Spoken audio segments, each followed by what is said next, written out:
Double Telugu వార్తలకు స్వాగతం సుస్వాగతం. నేను మీ శ్రీనివాస్. నిజం చెప్పే దమ్ము మీకుందా? నిజం మాటే సత్తా బాగుంది. అందరికీ నమస్తే అండి. నా పేరు సంతోష్ కుమార్.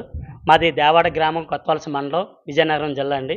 దేవాడ గ్రామంలో శ్రీ శ్రీ పరదేశి అమ్మవారి జాతర జరుగుతుంది.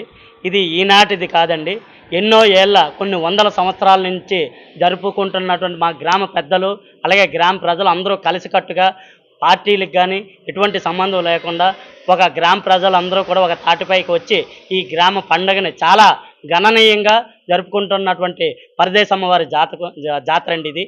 అలాగే ఈ నియోజకవర్గంలో ఎంతో దూరం నుంచి ఎక్కడెక్కడి నుంచో చుట్టాలు, బంధువులు, ఆడపిల్లలతో ఘనంగా జరుపుకుంటున్నటువంటి ఏకైక పండుగ. ఈ చుట్టుపక్కల గ్రామాల్లో ప్రజలు ఎంతో ఉత్సాహంగా వచ్చి ఈ యొక్క పండుగని చాలా ఘనంగా చూసి తిలకిస్తారు.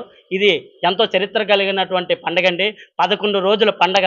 అలాగే తొలేలు, అలాగే ఈరోజు లక్షవారం, ప్రతి సంవత్సరం కూడా ఒక లక్షవారం నాడే ఈ పండుగ జరపబడుతుంది. ఎంతో ఘనంగా జరుగుతుంది. బండ్ల వేషాలతోటి, అలాగే డాన్స్ బేబీ డాన్సులతోటి ఎంతో కడు రమ్యంగా చాలా ఘనంగా జరుపుతున్నటువంటి ఏకైక పండుగ మా దేవాడ గ్రామంలో జరుపుతున్నారు కనుక, అలాగే ఈ పండగకి ప్రత్యేక అతిథులుగా శ్రీమతి కోళ్ళ లలిత కుమార్ గారు, అలాగే రాంప్రసాద్ గారు, అలాగే ఇతర కార్యవర్గ సభ్యులందరూ కూడా ఈ యొక్క పండగకి విచ్చేస్తున్నారు. వారందరికీ కూడా మా యొక్క గ్రామం తరపున, మా తరపున ధన్యవాదాలు తెలియజేసుకుంటున్నామండి. Thank you. అందరికీ నమస్కారం అండి. ప్రజల ప్రశ్నలు, నాయకుల సమాధానాలు, ఇదే QNN న్యూస్ ప్రత్యేకత.